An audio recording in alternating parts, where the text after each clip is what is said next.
One nation Fulani nation ni a ò ṣe mọ́, Yorùbá nation ni àwa ò fẹ́. One nation Fulani nation ni a ò ṣe mọ́, Yorùbá nation ni àwa ò fẹ́.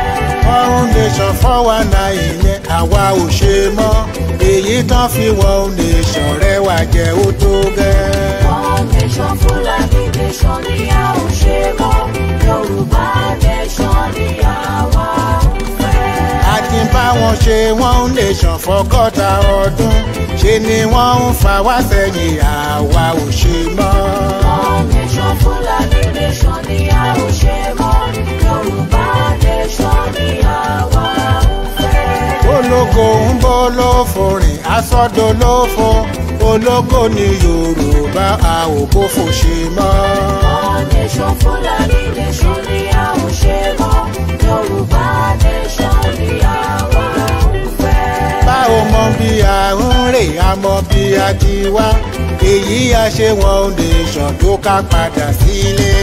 One nation Fulani nation ni a ò ṣe mọ́, Yorùbá nation ni àwa ò fẹ́.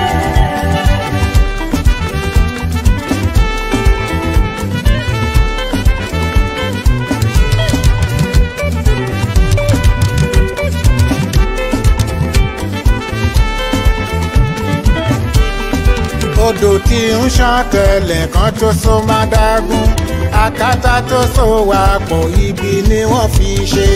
Odò tí ń ṣàn tẹ̀lẹ̀ kan tó so má dágún, àkàtà tó so wà pọ̀ ibi ni wọ́n fi ṣe. Àṣà wa ò ṣọ̀kan, èdè wa ò ṣọ̀kan, níṣe ni wọ́n so wà pọ̀ kan lè má rẹwà jẹ. Odò tí ń ṣàn tẹ̀lẹ̀ kan tó so má dágún, àkàtà tó so wà pọ̀ ibi ni wọ́n fi ṣe. Aṣọ ẹran mẹ́ran tẹran kan fẹ́ lù kan pa, àbá tètè pín wọn níyà kẹ́mi ó tó bọ́.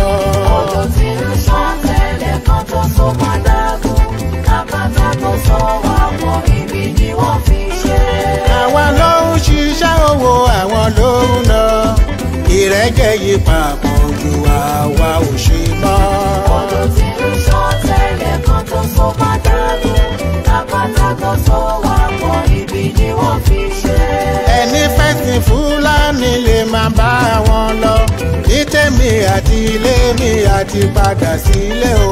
Odò tí ń ṣàn tẹ́lẹ̀ kan tó so má dànù.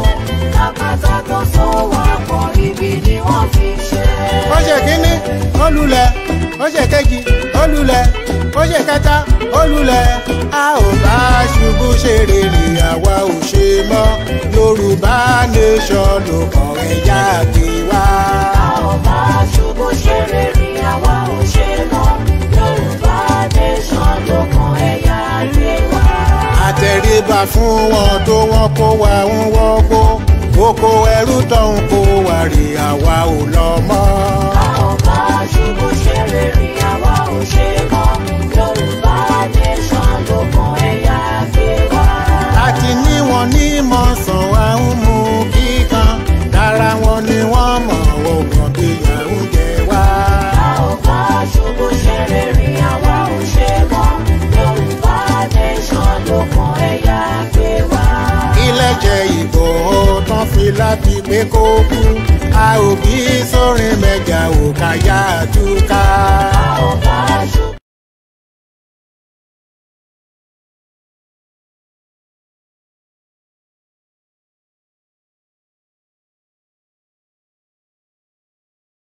Oyó ọ̀rọ̀ mi ṣe ti gbọ́ o. Àsìjẹ máa dé. Eré ìyàbọ̀ kò jọ kẹ́nikẹ́ni o. Àsìjẹ máa dé. Àsìjẹ máa dé. The Royal Craftsman. Ọmọ Olúkàfí production ṣe lè yóò kọjá bẹ́ẹ̀. Àsìjẹ máa dé. The Royal Craftsman. Tàlàsìjẹ máa dé. Ṣoore wo bí ṣoore sí. Ìlú ayédè ọgbọ̀nlọ́wọ́ àìsàn fòníkúfọ̀ ládìde.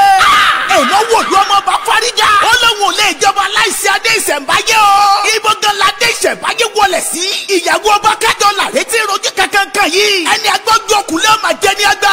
Olùkọ́ yìí ò sinmi ogun ìlú kájọ lọ sinmi ìjà. Ogun ńlá bẹ́ sílẹ̀ ìlú gbọ́nàjọ ìjọ ìkúnlẹ̀ abiyamọ. Ọmọ olùkàṣe ní yòókù jẹ́ fẹnuròyìn. Àsìndèmádé Royal Craftsman.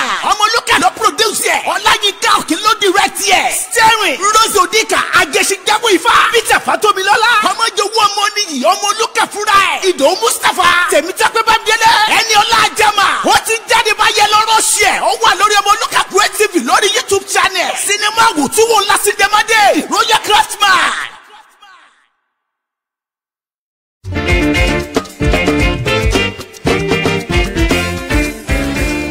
Biraka Spiritual Global gbọ̀nà àrà jáde níbi tá a ti ń ta ojúlówó spiritual materials bíi lọ́fíńdà candle anointing oil kò tán síbẹ̀ o. bákan náà ni wọ́n tún ta sùtánà lóríṣiríṣi aṣọ pẹpẹ àpótí ìdámẹ́wàá bíbélì ìwé orin talking drum and setting drum. ayayayayaya èyí tó wá jẹ́ pambambari ibẹ̀ ní ìtọ́jú àwọn àìsàn ara pẹ̀lú àwọn egbòogi ilẹ̀ tó gbálámúṣe ká tọ́jú oyún ìju ìtọ̀ ṣúgà ìfúnpá tó ga ṣáàgùn kódà ìtọ́jú rọpárọsẹ̀ ìrọ̀rùn ló bá dé lọ́dọ̀ Elbiraka. kọkùnrin má lè ṣèṣe akọni Elbiraka kájú ẹ̀ tètè tara ṣàṣà kí o lọ sí Elbiraka Spiritual Global tí ó wà ní Owólabí Ẹlẹ́tù junction Òkè Ẹlẹ́tù along Ìjẹ̀dẹ̀ road Ìkòròdú nípínlẹ̀ Èkó. ẹ lè bá wọn sọ̀rọ̀ ní WhatsApp pẹ̀lú nọ́mbà yìí 08130992934 lẹ́ẹ̀kan sí 08130992934 tàbí kí ẹ pè wọ́n tààràtà sórí 07085322361 lẹ́ẹ̀kan sí 07085322361 Elbiraka Spiritual Global ọ̀tún lọ́jọ́ ń yọ.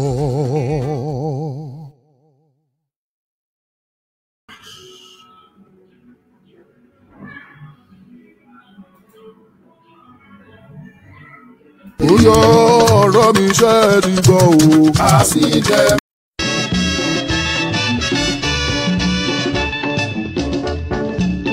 Ẹ jẹ́ akíra wa kákíra wa ọmọ Yorùbá. Ẹ jẹ́ abára wa yọ̀ ṣẹ̀ṣẹ̀ kábára wa jó. Àwa ọmọ Yorùbá ti gòkè àgbà o. Ọmọ aráyé sọ, wọ́n sọ bírí, àwọn gbàgbọ́.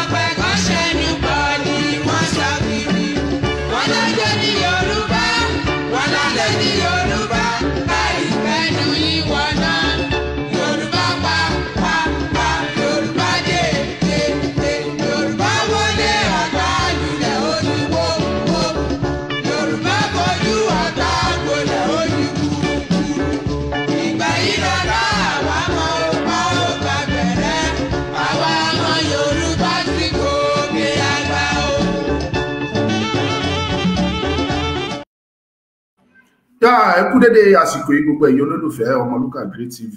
Mo kí yín lọ́mọdé lágbà lọ́kùnrin lóbìnrin lónílé lálejò lóyún inú láṣẹ ẹ̀bí.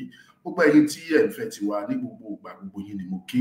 Mo kí ọmọdé o, mo kí àgbà o. Ẹ̀yin tiwa lórílẹ̀-èdè Canada lọ́hùn-ún tó fi wọ Amẹ́ríkà gbogbo yín ni mo kí. Ẹ̀yin ti Southern America, Brazil, Cuba, etí gbogbo ẹ̀ Barbados gbogbo yín tẹ̀ ń wò wá láti bẹ̀tẹ̀ ẹ̀ ń pè wá. Gbogbo yín náà la kí gbé ẹ kú àdúrótì. Gbogbo ẹ̀yin tẹ́ ń wò wá ní Europe pàpàtà, èmi ní Northern Ireland tó fi dórí Ireland fúnra ẹ̀ tó fi dórí UK, London, gbogbo ẹ̀ Manchester. Ẹ̀yin tiwa tẹ́ ń wò wá láti Germany, láti Italy, gbogbo yín ni mo kí. Gbogbo ẹ̀yin tẹ́ ń wò wá láti Spain, láti France, mo kí gbogbo yín pàpàtà. Gbogbo ẹ̀yin ti Asia, gbogbo yín mo kí. Japan, China, Afghanistan, Kazakhstan, gbogbo ẹ̀yin tẹ́ pè wá láti bẹ̀ tó fi dórí Saudi Arabia, gbogbo yín mà ni mo kí o, mi ò lólódì ẹnì kọ̀ọ̀kan. Mo kí gbogbo ẹ̀yin olólùfẹ́ wa náà tí ẹ wà ní orílẹ̀ Áfíríkà, Australia tó fi padà sí Áfíríkà, bí gbogbo yín mo kí, láti South Africa tó fi dé Namibia tó fi dé Tanzania tó fi dé Kenya, Uganda, gbogbo yín pápátá níbẹ̀ lẹ ti ń pè wá. Ẹ̀yin tẹ́ ń pè wá láti North Africa, bẹ̀rẹ̀ láti Libya tó fi wọ Tunisia tó fi wọ Egypt, gbogbo yín pátá mo kí. Kódà ara wọn tó ń pè wá láti Morocco, gbogbo yín pátá mo kí. Ẹ̀yin tẹ́ sì ń wò wá láti West Africa, Benin Republic, Togo, Ghana, Cote d'Ivoire, Guinea-Bissau, gbogbo ẹ̀ tó fi dọ̀hún, gbogbo yín ni mo kí. Ẹ káàbọ̀, ẹ kú iṣẹ́ Olúwa, ẹ kú kó lè dá Olúwa aṣagbára dọ̀tun láé àti láéláé.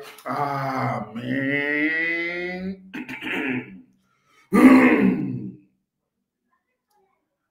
A ò bẹ̀ṣẹ̀ rẹ wò, a ò bẹ̀ṣẹ̀ rẹ wò, kó o tó wọlé ògo, a ó bẹ̀ṣẹ̀ rẹ wò.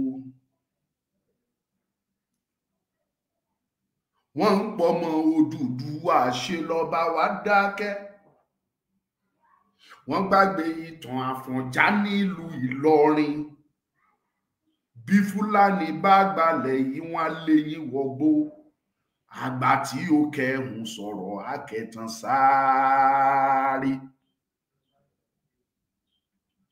Kí ni iṣẹ́ rẹ f'Olúwa? Kí ni iṣẹ́ rẹ fún Ọlọ́run? Kí ni iṣẹ́ rẹ fún Yorùbá nation o? Àrùn ẹ̀ níṣẹ́ olóòjẹ́. A ní òjíṣẹ́ olóòṣe o. Kí ni iṣẹ́ rẹ f'Olúwa? Ọmọlúkà ni mò ń jẹ́. Àmọ̀ràn ni mo mú wá lénìí. Ẹni tó bá létí ni kó gbọ́. Olóríire tó bá darapọ̀ mọ́ mi tó fẹ́ ìlọsíwájú fún ìran Yorùbá kó pín ètò yìí. Gbogbo wa pátápátá ni mo kúkú kí lẹ́ẹ̀kan sí. Mo kí gbogbo àwa tí Ọlọ́run ń lò. Let me put it that way. Nínú ìrìn àjò òmìnira wa yìí, gbogbo yín ni mo kí. Àtẹ̀yin tẹ́ ẹ gbójú síta, àtẹ̀yin tẹ́ ẹ gbójú síta, gbogbo yín ni mo kí, ní ìlólódì ẹnìkọ̀ọ̀kan. Èmi kàn fẹ́ kí gbogbo wa mọ̀ wípé gbogbo wa la ní ipa tá a gbọ́dọ̀ kó. Gbogbo wa la ní láti sacrifice. We must be able to sacrifice some things. Gbogbo wa la gbọ́dọ̀ mọ̀ wípé kò sí bá a ṣe lè rìnrìn àjò yìí tí ìwọ̀sí àti ẹ̀gbin tí ò ní ta sí wa o. Ọ̀rọ̀ yìí kàn mí o. Ó dẹ̀ kàn ẹ́, ó kàn ẹ́, ó kàn ẹ́, gbogbo wa ló kàn.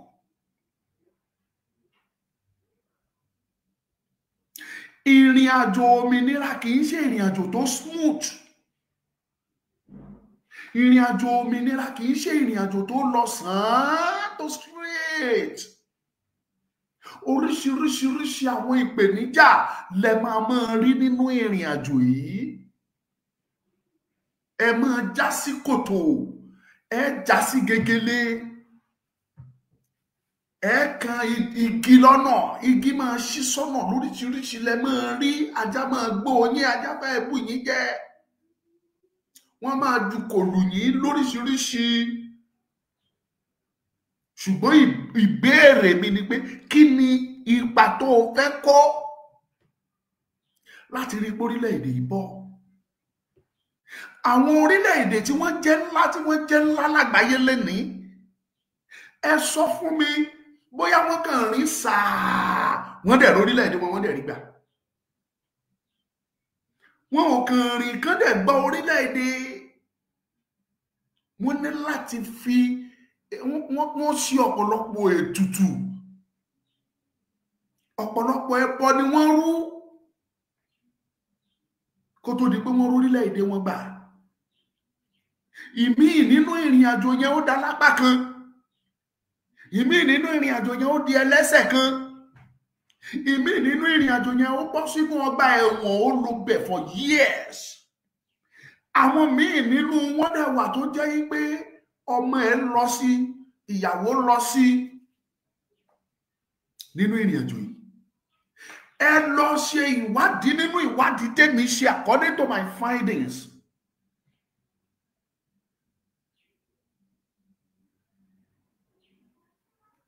According to my findings. Ẹ má bínú ẹ̀yin tẹ́ ń wò mí nínú TikTok bí mo pẹ́ rí wa látàárọ̀. Ọ̀pọ̀lọpọ̀ àwọn orílẹ̀-èdè tó jàǹgbara tí wọ́n gba ara wọn sílẹ̀, àwọn náà ti ṣe ọ̀pọ̀lọpọ̀ ní wọ́n pè ní sacrifice. They have sacrificed a lot kó tó di orílẹ̀-èdè wọn débi tó dé. Ṣé ẹ̀dẹ̀ wá rí nǹkan ń pè mí ká kó ipa fún orílẹ̀-èdè ọ̀nà mẹ́ta ọ̀tọ̀ọ̀tọ̀ ló pín sí. Ọ̀nà mẹ́ta ọ̀tọ̀ọ̀tọ̀ ó lèèyàn fi kópa fún orílẹ̀-èdè ẹ̀. Ọ̀nà àkọ́kọ́ nínú ẹ̀ òun ni ìgbésẹ̀ irú èyí táwa ń gbé lọ́wọ́ yìí tí à ń pè ní agitation tàbí acclamation. Ìyẹn ni pé ìkíkéde ìrere fún gbogbo àgbáńlá ayé àti àwa ọmọ káàárọ̀ oòjíire ọmọ Yorùbá yìí pé tó àkókò ti tó a fẹ́ dá dúró gẹ́gẹ́ bí orílẹ̀-èdè. Àkọ́kọ́ nínú ẹ̀ nìyẹn. Ìpele mẹ́ta lèèyàn fi ń jà tó fi ń gbórílẹ̀-èdè ẹ̀ ga. Wàá kọ́kọ́ pín ètò yẹ̀yìn tẹ́ ń wò mí ní Facebook. Wàá kọ́kọ́ jà takuntakun, wàá jà fitafita, wàá fi ọ̀pọ̀lọpọ̀ nǹkan wàá sacrifice ẹ̀. Ká bá lè sọ nípa tiẹ̀ pé mo ṣe ìwọ̀n tí mo lè ṣe, èmi náà sa ipá mi. Orílẹ̀-èdè France, it is on record ipe àwọn tí wọ́n kóra wọn jọ tí wọ́n jọ ṣiṣẹ́ tí wọ́n jà takuntakun tí orílẹ̀-èdè yẹn fi bọ́ nínú ìgbèkùn tí wọ́n fi di orílẹ̀-èdè wọn ò ju 11 lọ 11. Àwọn 11 yẹn gbogbo wọn pátápátá oníkálukú ló ní àwọn ọmọ lẹ́yìn tí wọ́n o. Kì í ṣe pé àwọn 11 yẹn nìkan ni wọ́n ń ṣe ẹ̀pín prógrámù yìí. Oníkálukú náà ló lọ́mọ lẹ́yìn tiẹ̀. Wọ́n á jọ jókòó, wọ́n á jọ jíròrò, wọ́n á sọ sọ́tún, wọ́n á sọ sósì. Nítorí oníkálukú wọn ibi tó bá ti conclude sí, oníkálukú á padà lọ á lọ gbé fáwọn ọmọ lẹ́yìn pé ibi tá a conclude sí rèé, ìgbésẹ̀ tá a tún fẹ́ gbé rèé. Ìmọ̀ wọn dẹ̀ ṣọ̀kan. A rí nínú wọn tó fọmọ dí. A rí nínú wọn tí ìbọn bà. A rí nínú wọn tí wọ́n lagi mọ́ lọ́rùn. A rí nínú wọn tí wọ́n gbé tìmọ́lé. A rí nínú wọn tí wọ́n fi yà jẹ unnecessarily. Ṣùgbọ́n wọ́n forí tì í. Wọ́n fara dà á. At the end of the day, wọ́n ṣẹ́gun. Wọ́n borí. Wọ́n gba orílẹ̀-èdè wọn. Ìjà àkọ́kọ́, ọ̀nà àkọ́kọ́ láti ran orílẹ̀-èdè wọn lọ́wọ́, wọ́n ṣe, wọ́n dẹ̀ ṣẹ́gun, wọ́n dẹ̀ borí. Wọ́n achieve ẹ̀. Àkọ́kọ́ nínú ẹ̀ làwa wà nínú ẹ̀ lọ́wọ́lọ́wọ́ yìí o. Ṣùgbọ́n a fẹ́ sacrifice. Ká bá lè borí, ká lè bọ́ sí ìpele kejì. Má sọ ìkejì náà fún yín o àti kẹta. Ìpele àkọ́kọ́ nínú ẹ̀ làwa wà nú ẹ̀ yìí. Ṣùgbọ́n ṣe là ń gbé bó ṣe oníkálukú ń ṣe bó ṣe fẹ́. A fẹ́ faradà. A fẹ́ endure. A fẹ́ tolerate ara wa. Ọ̀rọ̀ mi lè rùn létí yín. Torí gbogbo tẹ́mi ń sọ yìí náà kò ń ṣe pé ó yọ èmi náà sílẹ̀ o. Gbogbo wa ni mò ń bá sọ̀rọ̀. kí ni a fẹ́ fi sacrifice? Kí ni a fẹ́ fi sacrifice? Ẹ fún mi ní ìṣẹ́jú díẹ̀, àwọn ọmọ tó ń pariwo lẹ́jẹ̀ báwo.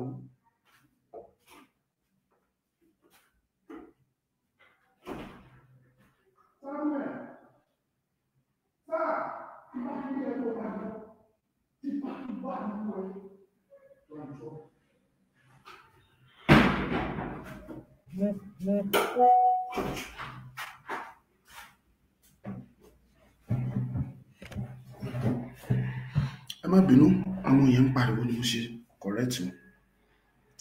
Gẹ́gẹ́ bí àlàyé tí mò ń ṣe, ọ̀pọ̀lọpọ̀ àwọn nǹkan la gbọ́dọ̀ farada ká bá lè achieve ìtànfẹ́ yìí.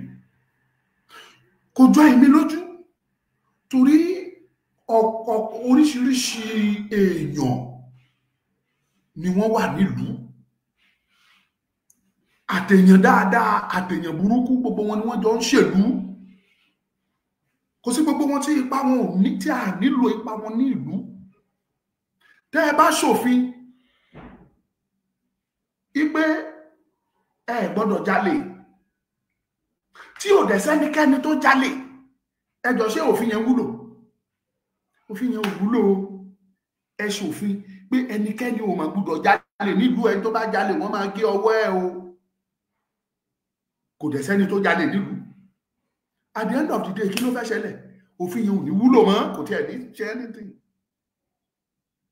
That is to tell you pé ṣùgbọ́n tí wọ́n bá rẹ́ni tó jalè, tí wọ́n mú, tí wọ́n punish ẹ̀, òfin yẹn inú á máa dùn. Ẹni tó wà níjọba gan inú á dùn, á ní yes, òfin tó ń ṣe ó fẹsẹ̀ múlẹ̀, òun rí lò.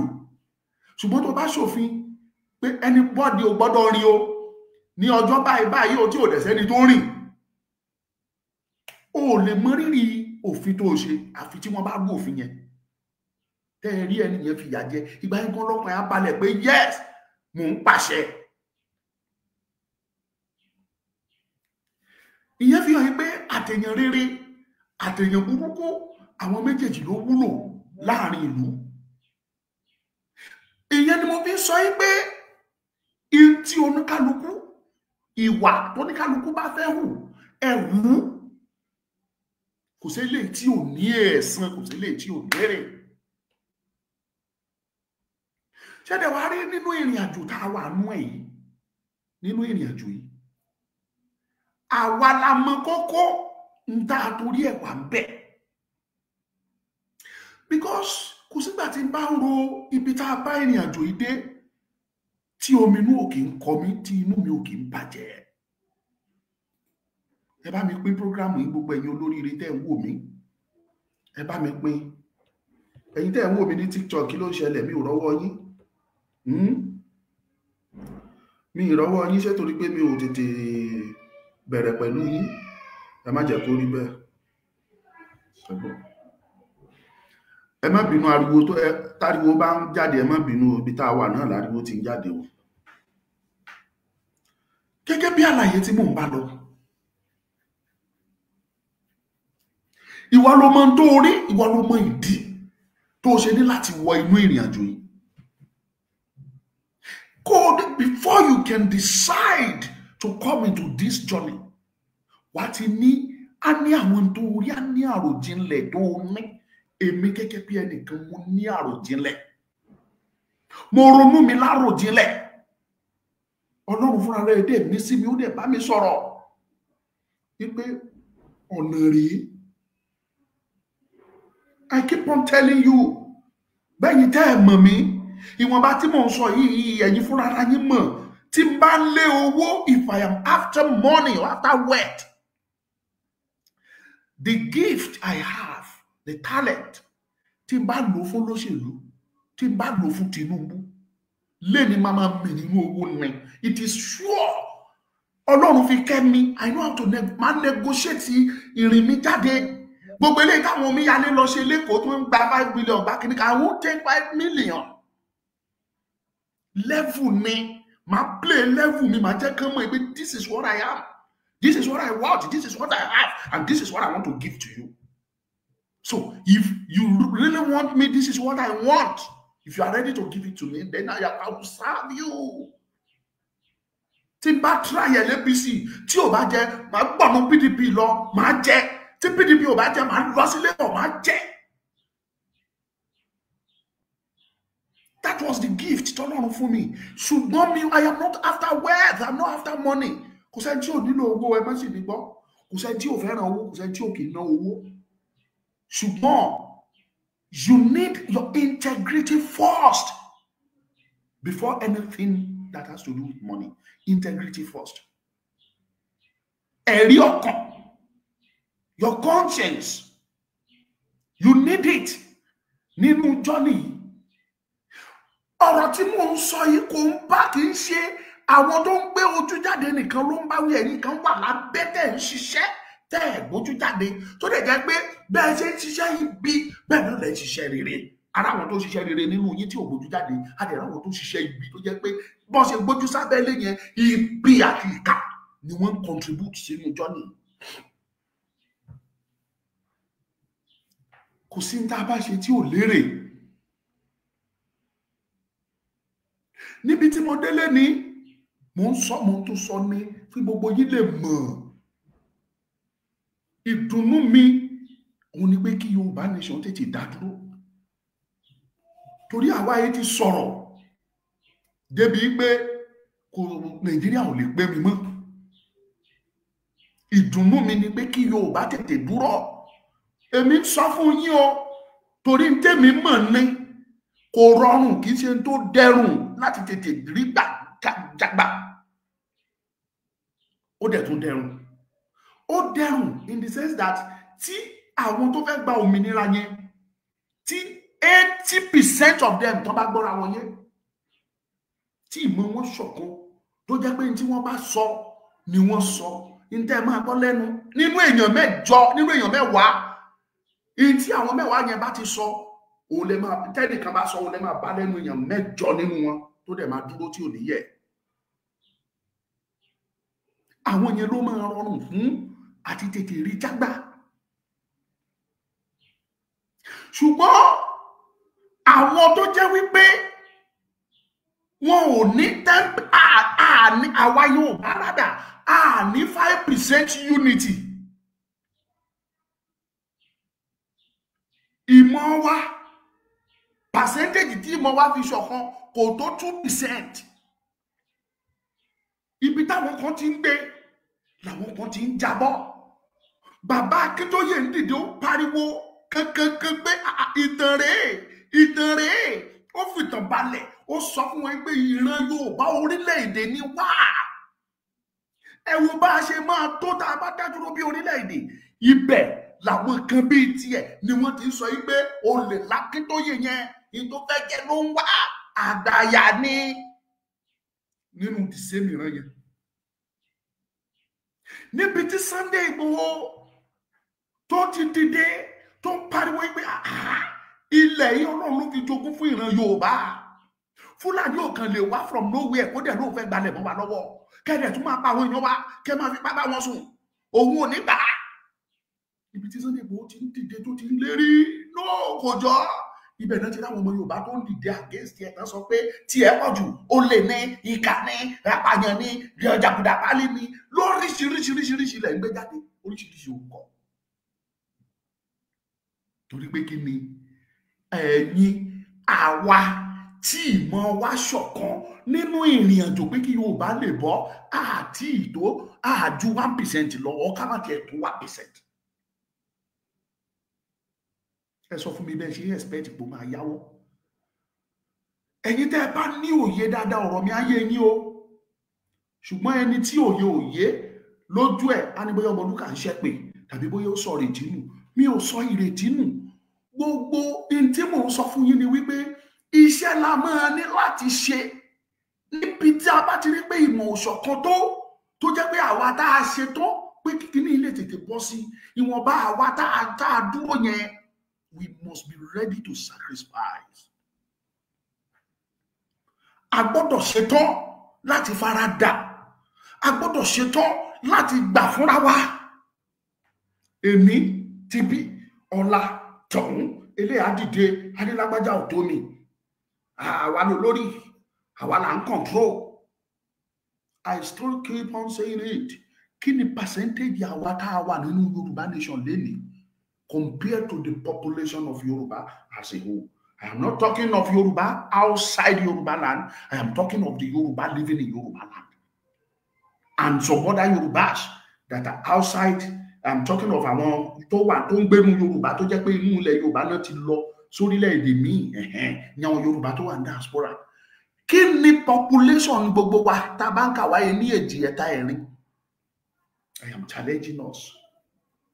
Ṣáà tó 1 million compared to almost 60 to 70 million of the Yorubas living currently in this Yoruba land.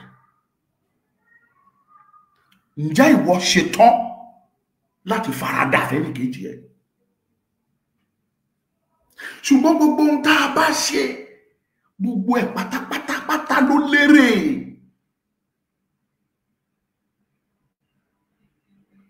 Gbogbo ẹ̀ ló lérè.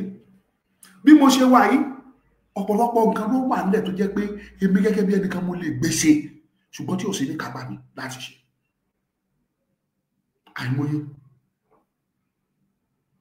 I will do it just to show my own contribution.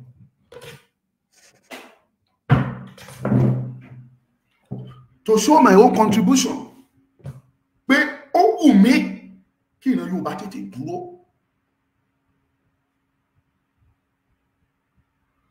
Now, ọ̀nà mẹ́ta lèèyàn fi ń sa ipá ẹ̀ kórílẹ̀-èdè ẹ̀ fi dá. Nítorí ìmọ̀ tí ó ṣọ̀kan tó, ẹ wo orílẹ̀-èdè Sudan ọjọ́ kìíní àná. Ọ̀rọ̀ wọn fẹ́ fara jọ ọ̀rọ̀ Nàìjíríà díẹ̀. Àwọn tó wà ní northern part of Sudan, àwọn yẹn jẹ́ Islam. Bí Hausa Fúlàní làwọn yẹn jẹ́. Àwọn tó wà ní southern Sudan, àwọn yẹn jẹ́ Christian pọ́nbélé. Àwọn tó wà lókè wọ́n náà press àwọn tó wà ní sàlẹ̀mbí. Àwọn tí sàlẹ̀mbí náà wá kóra bí àwọn tó wà ní north lọ́dọ̀ tí wà Nàìjíríà bọ́n ṣe yóò press àwọn tá wà ní sàlẹ̀mbí. Tán claim pa wọn ló nílẹ̀ sẹ́. Àwọn tó wà ní sàlẹ̀ ní South Sudan wọ́n wá kóra wọn jọ pé ẹ wá o. Ẹ jẹ́ ká mọ̀ bá ṣe fẹ́ rìnrìn wa o. Káwa náà declare orílẹ̀-èdè wa ká dá dúró. Kì í ṣe ọjọ́ kan tí wọ́n bẹ̀rẹ̀ ni wọ́n gbà o. Ẹ̀yin tẹ́ ń ti ẹni ẹlẹ́ni tẹ́ ń ti bàbá Akíntóyè tẹ́ ń pùjì bàbá kí bàbá bá lè sọ tí ò yẹ kó sọ fún yín. Onítìrí tó ti pa oríṣiríṣi irọ́ tó pa tòkè mọ́tilẹ̀ tó pa fún yín. Mo ti gba orílẹ̀-èdè yín fún yín. Ṣé bẹ́ẹ̀ rí mo ti gbà fún yín? Ọlọ́pàá Nàìjíríà ò sí ní orílẹ̀-èdè yín mọ́. Ẹ̀yin tẹ́ wà lórílẹ̀-èdè dry. Orílẹ̀-èdè aṣálẹ̀, dry land, dry nation. Ṣebí Dúpẹ́ ti gba orílẹ̀-èdè yẹn ó ti gbà fún yín. Owó Nàìjíríà ẹ̀ ná mọ́. Ọlọ́pàá Nàìjíríà ò sí lọ́dọ̀ yín mọ́. Àti wípé gan ibo ni àwọn adélé yín wà gan tẹ́lẹ̀ ẹ̀yàn. Bọ́lá adélé Ondo State, bọ́lá adélé Èkìtì wà, bóní Tọ̀ṣún wà, bóní Tògùn wà, bóní Tèkó wà. Dẹ́nu olórí àwọn adélé pátápátá prime minister yín mo ní ọ́fíìsì ẹ̀ wà gangan mo fẹ́ mọ̀ gan. Kódà bí ò tí ẹ ń ṣe Nàìjíríà tó wà, ó possible dáadáa wọ́n ṣe irú ẹ̀. Ó lè jẹ́ òkè òkun ló ṣí ọ́fíìsì sí. Níbo lọ́fíìsì ẹ̀ wà lókè òkun a fẹ́ mọ̀. Tí wọ́n bá ń tàn yín, ẹ̀yẹ tara yín jẹ ẹ̀yẹ tàbẹ́là. Kẹ̀yẹ tàbẹ́là tàn ẹ̀ bá tàn yín. The best thing you can hear from a very knowledgeable person or leader is that very soon I'm about orílẹ̀-èdè wa.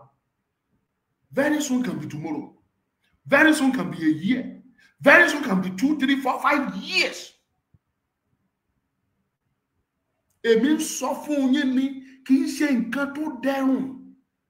Àti wípé orílẹ̀-èdè tá a bá fà á is a powerful country. Nigeria ni USA Africa. Ẹ má tọ́ra yín jẹ. Nigeria is the USA of Africa. Bóyá kí n lè sọ pé Iraq of Africa. don't know how to put it ṣùgbọ́n mo ń jẹ́ kẹ́ ẹ mọ̀ ní Nàìjíríà ọ̀kan ní rere ṣe ni kò sí rere tó lè ṣẹlẹ̀ nínú Nàìjíríà wọn ò ní rere ṣe ni wọn ò ní tiẹ̀ kò sí tó kàn pẹ̀lú tiẹ̀ ṣùgbọ́n wọ́n ní agbára láti bàjẹ́. They have the capacity, the power to destroy, but to raise you, that is never in the agenda of Nigeria.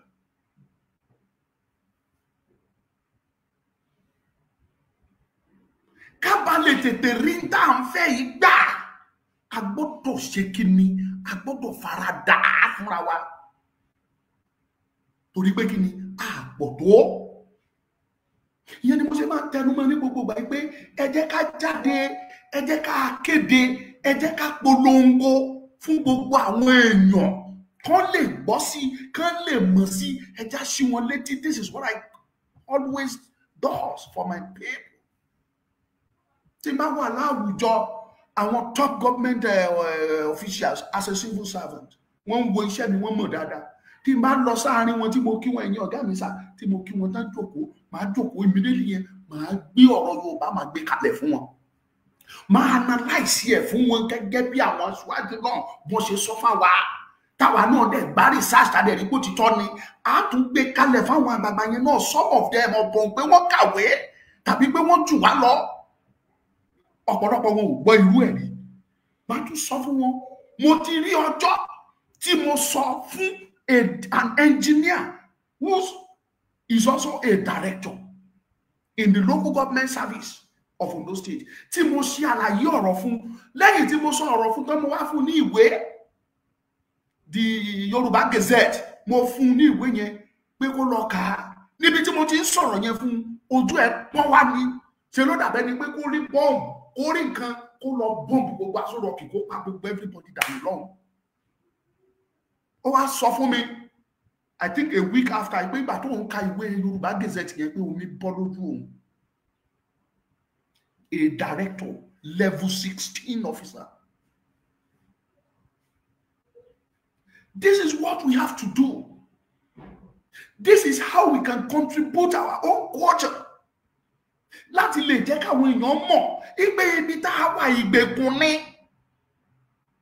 Captivity la wà nínú ẹ̀ nínú Nàìjíríà tá a wà. There is nothing good in Nigeria. It has never been better in Nigeria, and I can assure you that it will never be better. Kì í ṣe pé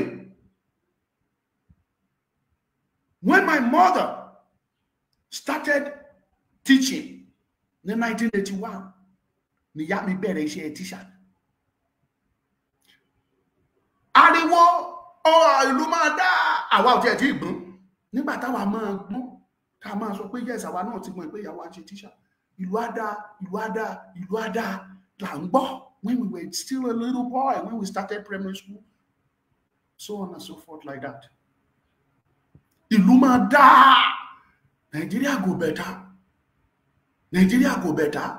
Síbẹ̀ kò better. Kàkà bẹ́ẹ̀ ó worst sí ni.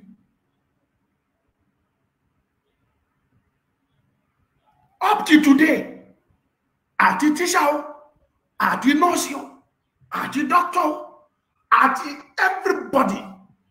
Mi ò réyàn tó sọ pé Nigeria better rí. Bó bá gbé fóònù tó pè yàn àwẹ́ àfà àyímọ́ ni wà gbọ́. Ọ̀gbẹ́ni bá mi wá nǹkan àwẹ́ everywhere níjọ bó ṣe lé lọ́dọ̀ tiẹ̀ náà ló lé lọ́dọ̀ tí wà gbọ́ lẹ́nu wọn nìyẹn. Because it has never been better. Kò dáa lẹ pariwo ẹ̀ nígbà ayé Ọbásanjọ́. Kò dáa lẹ pariwo nígbà ayé Yar'Adua àti Jonathan. Kò dáa lẹ pariwo nígbà ayé Buhari. Kò tún dáa náà lẹ pariwo láyé Tinubu. Kí ló fún yín l'assurance pé tẹ́lómi ìbátúndé bẹ̀ pé kò tún tún lẹ pariwo pé kò dáa. Now tell me ọ̀nà tó fi dáa.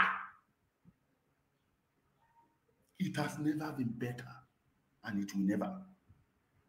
The only solution òun ni fẹ́ fi ara láti fi ṣiṣẹ́ kábàlẹ̀ tètè rí solution yẹn gbà yìí. Òun ni pé kí Yorùbá jáde pátápátá total jáde kúrò nínú Nàìjíríà.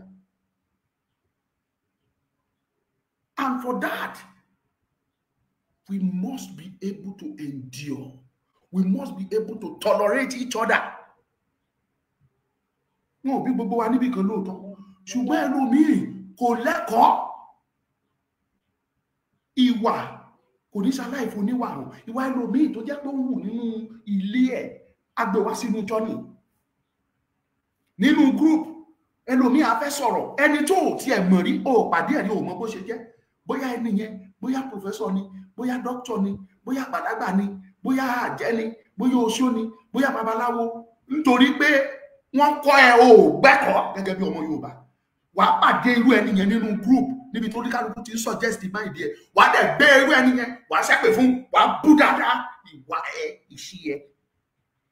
That your reaction, that your attitude can single-handedly send that person out of the journey. So dẹ̀ jẹ́ wípé ẹni yẹn ó ṣeé ṣe kó jẹ́ pé tó bá dúró, òun náà ní ipa tó fẹ́ kó dẹ̀ wúlò nínú ìrìnàjò. Wàá wá wo ìwà tó jẹ́ pé ìyẹn á máa wà, who is this riffraff? And that reminds me, nígbà kan nínú gúrùpù, ẹni tó jẹ́ bí coordinator gúrùpù mi, she's a vice principal in a secondary school. Vice principal in a secondary school. Àwọn members wá ń jà lára àwọn tá a jọ ń ṣiṣẹ́ Yorùbá Nation, wọ́n bára wọn jà. And that woman spoke to them. Ó dẹ̀ bá wọn sọ pé no, kò yẹ kí irú eléyìí wáyé náà. Báwo ni ẹ ṣe bí eléyìí? Àní ìwọ lágbájá kò yẹ kó o ṣe báyìí. Do you know what happened next? Ẹni yẹn wá gbé kíní tá máa ń gbé jáde nínú WhatsApp yẹn, ṣe emoji lẹ́ ń pè emoji. Ó wá gbé jáde, ó wá gbé odó. Ó gbé odó, ibi jáde kan ti ń gúnyán. Ó wá gbé obìnrin kan sẹ́gbẹ̀ẹ́, ó yọ ọmọ odó yẹn nínú odó, fi gún ẹnu woman yẹn. Ó fi gún ẹnu. That coordinator of our group tó ń bá a sọ̀rọ̀, tó ń correct wọn pé this is what you are doing is not good. Àwọn tá a dẹ̀ ń sọ yìí, ẹni tá a sọ̀rọ̀ ẹ̀ yìí, ọ̀kadà ló ń ṣe nínú gáràjì o, kò kájú primary 6. Ó fi ọmọ odó, ó fi gún ẹnu ara ẹ̀. Ọ̀rọ̀ yẹn dùn that woman pé kí ló ṣé torí Yorùbá Nation ló wá sọ òun di ẹni yẹpẹrẹ lọ́dọ̀ irú àwọn èèyàn bíi eléyìí tó sọ òun di, you know, irú àwọn nǹkan báwọn yìí nítorí ìwà ìbínibí ọ̀pọ̀lọpọ̀ nínú wa dẹ̀ ló fà á.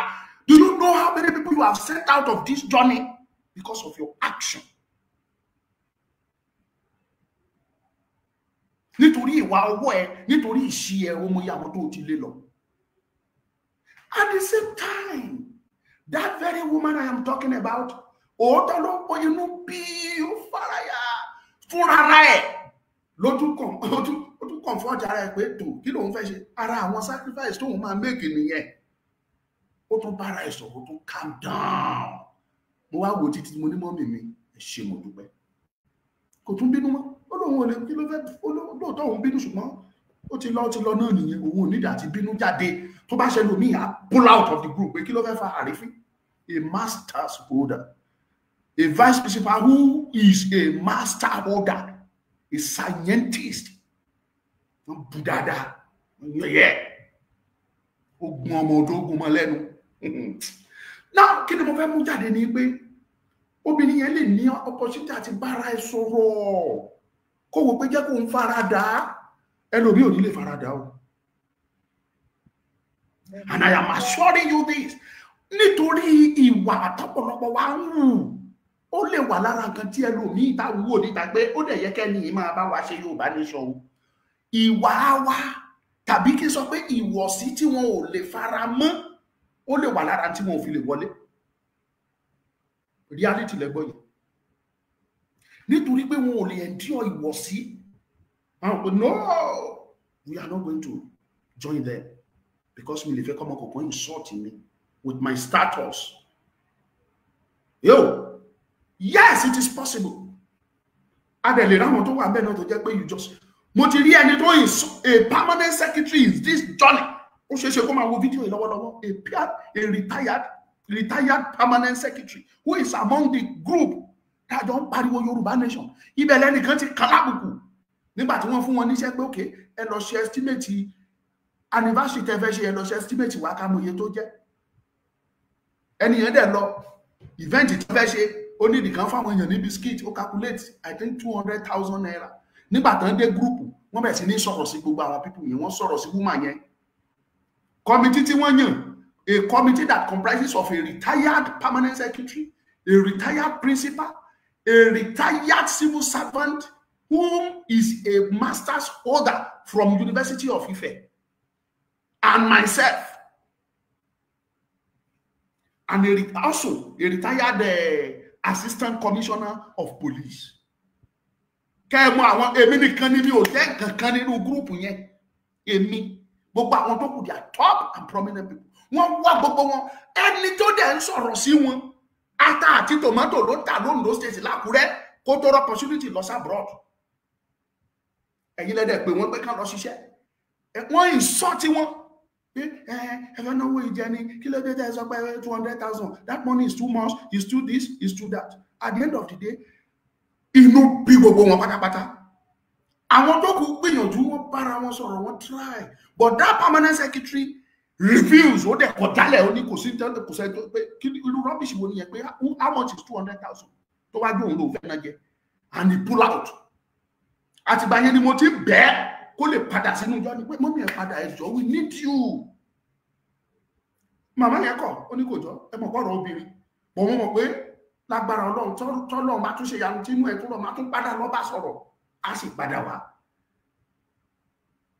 Àwọn tó kù the retired principal, the assistant commissioner of police, retired gbogbo wọn yẹn tí ìbáṣepọ̀ àwọn wọn yẹn náà gbìyànjú àti fi ọ̀rọ̀ yẹn mọ́ra ni. Ẹ wo iye àwọn tá a bá ti send out of that journey àwọn tó jẹ́ pé the experience tí wọ́n ní ó máa wúlò fún journey.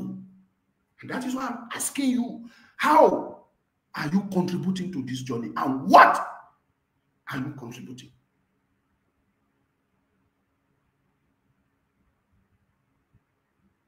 Ó rọrùn fún wa láti tètè gba orílẹ̀-èdè wa, ìmọ̀ wa ní òṣọ̀kan. Àpọ̀tó ìwọ̀nba tíntín ní tá a jẹ́ àtúnrẹ́ àtúngbọ́ra yìí. Ìwọ̀sí àti ẹ̀gbin tí olóyè Sunday Igboho lè gbà mọ́ra. Irú ẹ̀ làwọn MC Olúọmọ ò lè gbà tírú wọn ò ṣe sí nínú Yorùbá nation yìí.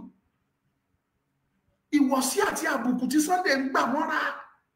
Irú ẹ̀ làwọn Koko Zaria, làwọn Tokyo, làwọn Auxiliary, gbogbo àwọn tó jẹ́ kíní wọn yẹn tá lè sọ pé wọ́n jẹ́ ìlú. Irú ìwọ̀sí yẹn làwọn ò lè fara mọ́ tí gbogbo wọn ṣe yarí pa wọn ò lè wá ṣe Yorùbá nation láéláé. They couldn't endure it. Ìwọ̀sí tí bàbá Akíntóyè ń farada. Irú ẹ̀ ni àwọn Afáṣọ̀rántì ò lè farada tí wọn ò ṣe believe nínú Yorùbá nation. Ìwọ̀sí tí bàbá yẹn farada làwọn bàbá Olúfàlàyé, làwọn bàbá Rógbọ̀fà, làwọn kí ló ń jẹ bàbá tó ṣe kú Ìyá Adébánjọ and many others like that. Ó ní wọn ò lè endure tọ́pọ̀lọpọ̀ wọn fi sá pé wọ́n Nàìjíríà jẹ́ tẹ́ wọn lọ́rùn kàkà táwọn fi lọ́kàn àbùkù. Ẹ má ṣì lè gbọ́. Kò sí nǹkan tó burú tá a bá fara dà fún orílẹ̀-èdè wa. We must be able to endure and tolerate. A máa gba orílẹ̀-èdè yìí kò sí tó máa yẹ ẹ́. Tá a bá wá fẹ́ kó yáwọ́, ó kù sọ́wọ́ ẹ, ó kù sọ́wọ́ mi.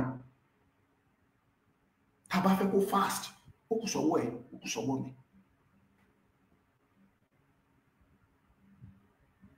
Ó kù sọ́wọ́ wa. Àwa ní ká ṣera wa lóṣùṣù ọwọ́, ká ṣera wa lọ́kàn. Ká má yanra wa nípasẹ̀ lágbájá ò dá àtàmẹ̀gbò òṣùwọ̀n. Igi eléyìí ò dá ẹyọ nínú ọ̀nà. Igi tọ̀hún ò dá ẹyọ. Igi wo ló fẹ́ ṣe oúnjẹ jiná fún wa jẹ? Let me round up quickly. Mo ń sọ̀rọ̀ pé ọ̀nà mẹ́ta lè yan fi contribute. Ọ̀nà àkọ́kọ́ ni mo sì ń analyze látàárọ̀. Méjì tó kù yẹn ò nira torí pé àti ìdébẹ̀ má kàn mẹ́nu bà ni. Àkọ́kọ́ ẹ̀ láwà nú ẹ̀. Yẹn ni ìjàngbara láti rí dájú pé a jà láti rí orílẹ̀-èdè yẹn dúró.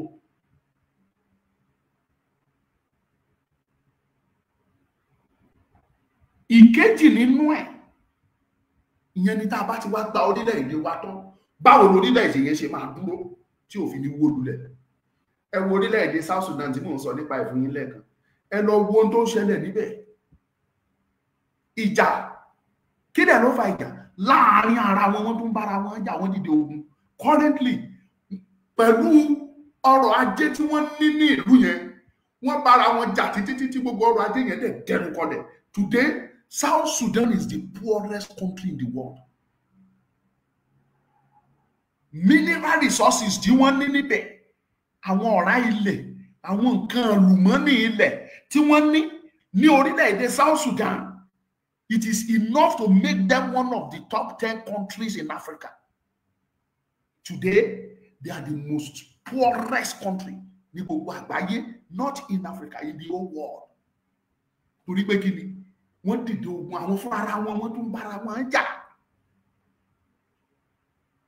Wọn ò ní ìpinnu, wọ́n ń sá eré káṣá gbórílẹ̀-èdè, ká gbórílẹ̀-èdè. Wọn ò pinnu pé tá bá gbórílẹ̀-èdè wa, báwo la ṣe fẹ́ ṣe orílẹ̀-èdè yẹn tí ò ní sí èdè àìyedè, tí ò ní sí ìjà, torílẹ̀-èdè yẹn á fi tètè dìde, tá fi tètè develop. I was discussing with somebody, I think from US, yes, from United States of America. And discuss asọ̀rọ̀ dé level kan, tá bá gba orílẹ̀-èdè wa tán, àwọn ìgbésẹ̀ tá fẹ́ gbé, àwọn kìíní kan tá máa ṣe igbá ni. Mo sọ dé level kan, mo ní ẹ̀pẹ̀lẹ̀, mo ní bàbá Akíntóyè ti sọ̀rọ̀. Bàbá wa Professor Bájí Akíntóyè ti sọ̀rọ̀.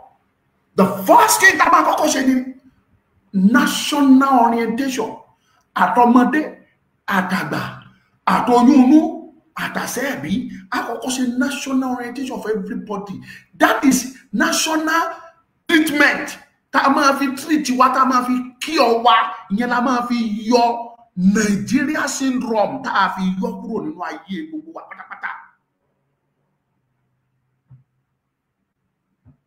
Gbọ́ mi dáadáa, Nigeria syndrome, a yọ kúrò láyé wa, because the problem, the syndrome of this country, Nigeria, ìfàsẹ́yìn ló ń jẹ́ Nigeria, ìfàsẹ́yìn ló ń jẹ́ Nigeria.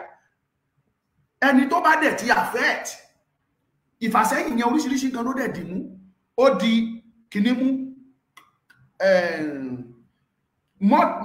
corruption, kí n fi nǹkan papọ̀, corruption. Nǹkan tó pa Nàìjíríà jù ó ní corruption. Kò dẹ̀ sẹ́ni tí ò kì í affect. It's affecting a pastor, it's affecting anybody, a man of God, a imam, ọba, ìjòyè, ọmọléèwé, ọmọ ẹ̀kọ́ṣẹ́, oníṣòwò. Gbogbo wa ni corruption affect. Àwọn ìyá tí ò kàwé tí wọ́n anything, tẹ́yìn believe yí pé wọn ò lè involve nínú corruption. Mo ń guarantee pé gbogbo wọn ló corrupt. Ìyá tó lọ sínú ibi tó ti ń ta ọjà, tó ra tòmátò 1,000 naira apẹ̀rẹ̀, tó gbedé, tó wá lé ní wórówóró méjì 1,000 naira. Ṣé kò corrupt? Èrè àjẹpọ̀júdé. Á dẹ̀ tó máa búra fún ẹ, a ní wàláì, tòmátò yìí 10,000 naira ni mo rà. Á tún máa búra. Ṣé yẹn corrupt? Kò síbi tí corruption dé. Ó wà lára ọmọ school. Òun ni wàá ṣe rọ́mọ ọmọ primary school tóun náà ń ṣe kí ni, tó mọ̀ pé ó yẹ kóun jíwèé wò. Is corruption. Tẹ́ bá dé àwọn orílẹ̀-èdè kan, kò sí irú ẹ̀ṣẹ̀ tí wọ́n fẹ́ ṣẹ̀. Wọ́n lè ṣẹ̀ o, but wọ́n máa mọ̀ pé it is a sin, it is a crime. Wọ́n á mọ̀. Ara àwọn nǹkan tá a máa kọ́kọ́ ṣe nìyẹn. Ìyẹn náà tún máa require another sacrifice. Tá a bá gbọ́ orílẹ̀-èdè náà, báwo lórílẹ̀-èdè yẹn ṣe máa dúró tí ò ní síjà, tí ò ní sí kùsínú, tí ò ní sí èdè àìyedè. Ìyẹn ni pé ìjà tá à ń jà lọ́wọ́ yìí, bá a ṣe ń pariwo bá a fẹ́ kó orílẹ̀-èdè wa dúró, táwọn bàbá wa ń ṣiṣẹ́ lábẹ́lé, táwọn kan náà tó ń kóra jọ, táwọn náà ń ṣiṣẹ́ lóríṣiríṣi pé kí orílẹ̀-èdè yẹn lè dúró. Bọ́n ṣe ń ṣe yẹn, the same thing náà gbọ́dọ̀ máa ṣe láti máa plan sílẹ̀. Tá a bá gbọ́ orílẹ̀-èdè yẹn, ọ̀nà wo la máa gbà tí òfin ní síjà, tí Ọ̀yọ́ òfin ní bá àwọn Oǹdó jà, tèkìtì òfin ní máa bínú sí Ògùn, tóògùn ò ní sọ yí pé ìlú òkè làwọn Oǹdó state tàbí Àkókò tàbí Èkìtì, tí ò ní máa pè wọ́n ní ìlú òkè, tí òfin ní sí pé àwa la ní Yorùbá. Ọgbọ́n wo la fẹ́ dá sí? Another thing nìyẹn, ọ̀nà kan nìyẹn láti ṣiṣẹ́, nítorí pé àwọn tí South Sudan tí mò ń sọ̀rọ̀ ẹ̀ fún yín wọn ò ready, wọn ò plan láti ṣiṣẹ́ láti jà fún tán bá gba orílẹ̀-èdè wọn tán. Òun ló sọ wọ́n dèrò ẹ̀yìn nínú ìrìn àjò yẹn títí di bá ṣe ń sọ̀rọ̀. They only try to fight for their freedom. They didn't remember to sacrifice to make sure that the country is stable and steady. Láti rí orílẹ̀-èdè yẹn dúró ó fẹsẹ̀ múlẹ̀. Wọ́n fẹ́ láti ṣe òun ló sọ orílẹ̀-èdè wọn dà bó ṣe dà. Ọ̀nà kejì nìyẹn pé tọ́rílẹ̀-èdè yìí ó tá bá ti gbà tán àwọn nǹkan kan wà tá a gbọ́dọ̀ ṣe tán láti. Ìwọ tó jọ́lọ́pàá tó mọ bá ṣe ń ṣọwọ́ bí eléyìí tó ń gbowó ẹ̀yìn, you must be able to láti lè sọ pé oh mo fẹ́ sacrifice eléyìí mi ò ní ṣe owó ẹ̀ mọ́. Ìwọ tó jẹ́ pé nọ́ọ̀sì ni ẹ́, o mọ tó bá bímọ lọ́dọ̀ ẹ, o mọ bó ṣe jí ọmọ ọlọ́mọ gbé, tí wàá gbé ọkùnrin fẹ́ni tó ń wọ́kùnrin, tí wàá gbọ́ ọmọ obìnrin fẹ́ni tó ń wóbìnrin, tí wàá ṣèǹjì ọmọ tó ti gba 1 million tó ti kì sápò. Irú ìwọ ènìyàn bẹ́ẹ̀ wàá ti mọ̀ yín pé yes I have to leave this thing. Má sacrifice ẹ̀ o tó mọ̀ ń rówó ń bẹ̀ ṣùgbọ́n mo gbọ́dọ̀ sacrifice ẹ̀ torí orílẹ̀-èdè mi. Ìwọ tó jẹ́ pé jàgùdà pálí ni ẹ́, wàá ti mọ̀ pé gbogbo kinní wọ̀nyí bóyá tọ́ọ̀gì ni ẹ́ tó jẹ́ pé gbogbo bọ́ ṣe tí wàá yọ ọ̀bẹ ti yàn lábẹ́ bíríìjì ó yá fún mi ní fóònù ọwọ́ àti pọ́ọ̀sì ẹ. Wàá ti mọ̀ pé gbogbo kinní wọ̀nyí wàá fi ilẹ̀ torí orílẹ̀-èdè ẹ tuntun kó ba lè dúró. Orílẹ̀-èdè tó bá ní peace tó ní àlàáfíà òun ni àwọn investors máa wá. If there is no peace in your country, don't let me deceive you, investors will not come. Àwọn tó yẹ kó wá dá okòwò sílẹ̀ wọn ò ní wá. Wọ́n lórílẹ̀-èdè yẹn àrùnbà wọn. Kí ló dé táwọn èèyàn máa lọ sí Yemen? Because there is no peace there. Kí ló dé táwọn ilé iṣẹ́ ńláńlá ò gbọ̀nà Iraq àbí Iran lọ? There is no peace. Ṣùgbọ́n orílẹ̀-èdè tó ní àlàáfíà tí ò sógun, ẹ wo United Arab Emirates tẹ́ ń pè ní Dubai, ìlú ló ń jẹ́ Dubai ṣùgbọ́n lójú wa orílẹ̀-èdè ní Dubai lójú wa. The name of the country is United Arab Emirates. Oríṣiríṣi àwọn èèyàn ló ṣàfẹ́ lọ́bẹ̀ lọ́dókòwò torí pé kí ni àlàáfíà tó jọba níbẹ̀. Ẹ lè gbọ́pọ̀ jagun, wọn ò ń jà, wọn ò fa wàhálà. Kódà níbi tí ayé dẹ̀ wọ́n lọ́rùn dé, mọ́tò tí olówó Nàìjíríà mi ò lè gùn, ọlọ́pàá wọn ń gùn lọ́wọ́. Ọlọ́pàá wọn ń gùn limousine, ọlọ́pàá wọn ń gùn Rolls Royce, wọ́n ń gùn G-Wagon. Ọkàn wọn balẹ̀. Sọ fún mi bọ́lọ́pàá yẹn ṣe fẹ́ lọ bó ṣe fẹ́ lọ tẹ́wọ́ gba 50 naira pé you must pay me 50 naira so that I did not. No, there is peace. Ìdí tẹ́ ṣe ní ti gbogbo èèyàn. Olówó Nàìjíríà tó bá lówó dání sí tó jí owó kó nínú àpò ìjọba, òun náà sáré kó akówó yẹn á lóun lọ sí Dubai, ó fẹ́ lọ fi dá ilé iṣẹ́ sílẹ̀ ní Dubai. Dubai wà peaceful. Ló ṣe lè lọ síbẹ̀ ló ṣe lọ dá ilé iṣẹ́ lẹ̀. Tẹ́ bá dé Dubai lé ní àìmọye Nigerian politician tí wọ́n lọ dá ilé iṣẹ́ sílẹ̀ ní Dubai. That is ọ̀nà kejì tá a fi gbọ́dọ̀ jà forílẹ̀-èdè wa yìí. Ṣùgbọ́n ìkan nínú ẹ̀ la ń jà lọ́wọ́lọ́wọ́. Ibi tá a ti ń jà tá àkọ́kọ́ yìí láti máa plan ẹlẹ́ẹ̀kejì sílẹ̀. Ìkẹta ẹ̀ kí n tó máa lọ òun ni what can I contribute to develop this our country or our nation? That is to tell you pé you must never be lazy.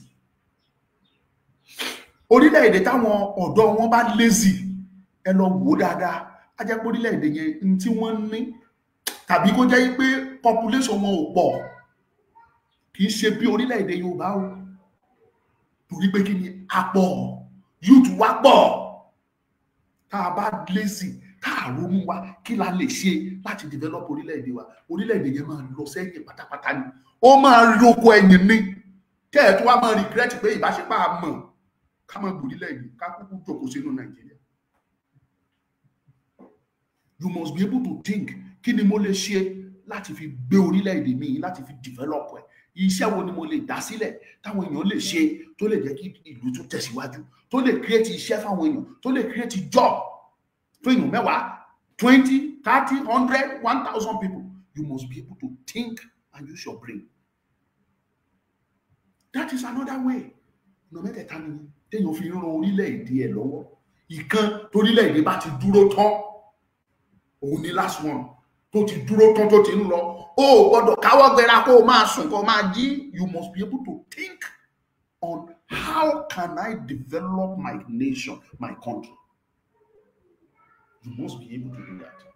Ìkejì, tẹ́ ẹ bá ṣẹ̀ṣẹ̀ gba orílẹ̀-èdè yín, kí ni ká ṣe tí ò fi ní sí ìjà, tí ò fi ní sí èdè àìyedè, tí ìlú ò fi ní dàrú? Òun ìkejì. Ìkẹta, ìyẹn nígbà tá à ń jàjà ẹ̀ lọ́wọ́, kí làwọn nǹkan tí mo gbọ́dọ̀ fara dà orílẹ̀-èdè ilé dúró? Ìyẹn ni mo wá bá wa sọ lọ́wọ́ báyìí. You must be able to endure. Ẹ farada fúnra yín, ẹ gbà fún ara yín. Kò sọ ẹ́ di dìdìrìn, kò sọ ẹ́ di òpònú, kò sọ ẹ́ dọ̀dẹ̀. Gẹ́gẹ́ bí òwe àwọn àgbà kan wọ́n ní yíyọ gínígíní ọlọ́gìnní kì í ṣe ojo, ẹnu ló ń sá fún. My silence doesn't mean that I'm a coward. Tí n bá pẹnu mi mọ́, tẹ́nìkan bá kàn mí lábùkù tí wọ́n rí mi fi tí mo dẹ̀ quiet tí mi sọ̀rọ̀, yàn mí pé mi ò mọ tí mò ń ṣe. I was only thinking of my reaction. What my reaction may cost or can cost.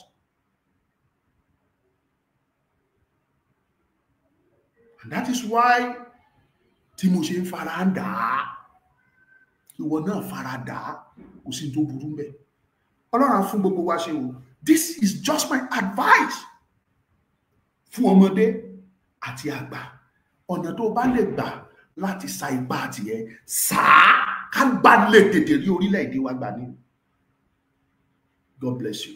Ẹ má gbàgbé o, wípé Asíndẹ̀mọ́dé ó ti jáde o. Ẹ lọ wò nínú Ọmọlúkà Great TV. Advert yẹn ni ẹ sáré gbọ́. Ó yọ ọ̀rọ̀ mi ṣe ti gbọ́ o. Asíndẹ̀mọ́dé. Ìyàbọ̀ kò jọ tẹ́nikẹ́ni o. Asíndẹ̀mọ́dé. Asíndẹ̀mọ́dé, the Royal Craftsman. Ọmọlúkà fi production ṣe lè yóò kọjá bẹ́ẹ̀. Asíndẹ̀mọ́dé, the Royal Craftsman. Tàlásíndẹ̀mọ́dé. Ṣóre wọ́bí ṣóre sí. Ìlú ayédè ọgbọ̀nlọ́wọ́ àìsàn fòníkúfọ̀ ládìde. Ìnáwó ìlú ọmọ bá fárígá. Ó lóun ò lè jọba láìsí adé ìṣẹ̀ǹbáyé o. Ibo gan ládé ìṣẹ̀ǹbáyé wọlé sí. Ìyàwó ọba kájọ làrètí rojú kankan yìí. Ẹni agbọ́jú ọkùnrin ọmọ jẹ ní àgbà. Olùkọ́ yìí ò sinmi ogun ìlú kájọ lọ sinmi ìjà. Ogun ńlá bẹ́ sílẹ̀ ìlú gbọ́nọ́jọ ìjọ ìkúnlẹ̀ abiyamọ. Ọmọlúkà ṣe ní yóò kọjá fẹnuròyìn. Asíndẹ̀mọ́dé, Royal Craftsman. Ọmọlúkà ló produce ẹ̀. Ọláyínká òkè ló direct ẹ̀. Steering Rose Odika Ajẹsìgbàgbọ́ Ifá. Peter Fatomilọ́lá. Ọmọjọwọ́ ọmọ nìyí Ọmọlúkà fúnra ẹ̀. Ìdòwú Mustapha. Tèmítọ́pẹ́ Bámidélé. Ẹni ọlá àjẹmà. Ó ti jáde báyẹ lọ́rọ̀ ṣì ẹ̀. Ó wà lórí Ọmọlúkà Great TV lórí YouTube channel. Sinimá wòtúwò Lásíndẹ̀mọ́dé, Royal Craftsman.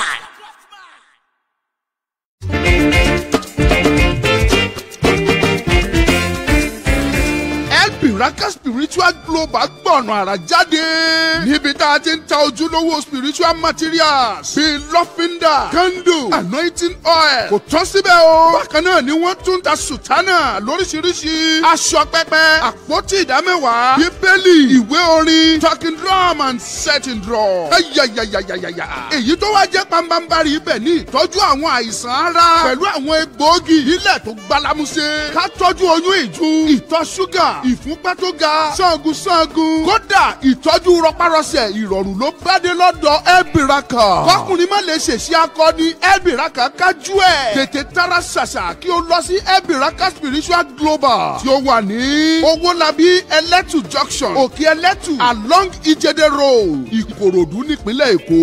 Ẹ lè bá wọn sọ̀rọ̀ ní WhatsApp pẹ̀lú nọ́mbà yìí 08130992934 lẹ́ẹ̀kan sí 08130992934 tàbí kí ẹ pè wọ́n tààràtà sórí 07085322361 lẹ́ẹ̀kan sí 07085322361 Elbiraka Spiritual Global. Ọ̀tún lọ́jọ́ yọ.